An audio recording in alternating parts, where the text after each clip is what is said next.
Ultamize. Let me deal with something I hear all the time, and I mean all the time. If I'm at a National Speakers Association event or some conference, someone comes up to me and says, TJ, I love motivational speaking. I want to be on stage. I just don't want to do video and this social media stuff. And I'll say, well, why not?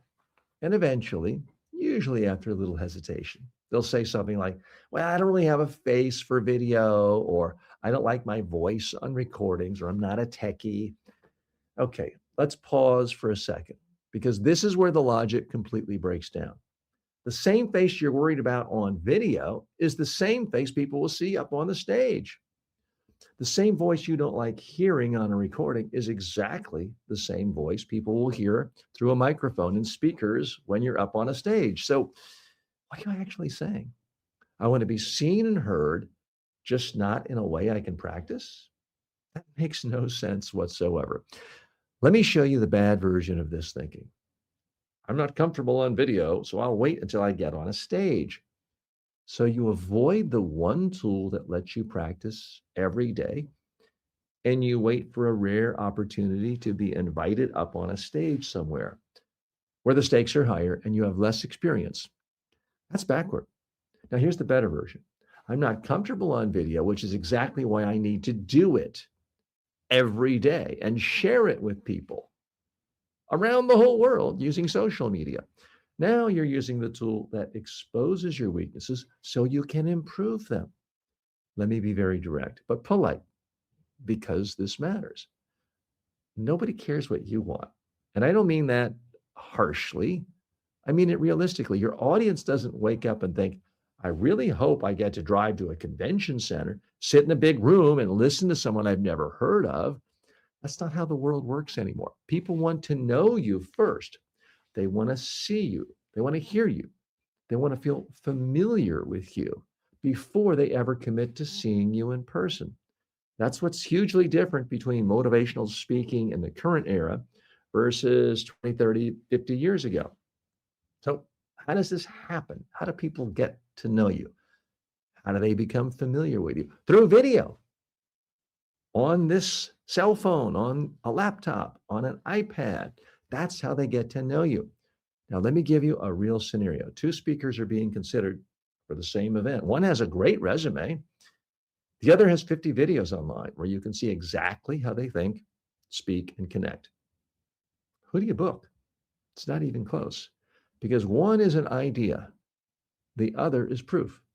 Now, let's go back to this exercise. I don't like how I look. I don't like how I sound.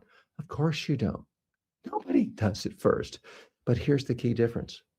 Some people use that as a reason to stop. Other people use that as a reason to improve. And improvement only comes from exposure, seeing it, hearing it, adjusting it, repeating it. Nobody's great at first. Look at the most successful YouTuber of all time, Jimmy Donaldson, Mr. Beast. When you see him speak, he exudes confidence, charisma. He's completely in charge. But if you go back to his first videos, when he was 12 years old, he was kind of soft-spoken and meek and mild and low energy. It didn't happen on the first video or the second or the third. It happened because he did it daily and weekly for year after year after year. Now, if you're not 12, it might even happen faster for you. This is why you need to start now. Don't wait. Here's the idea I want to install.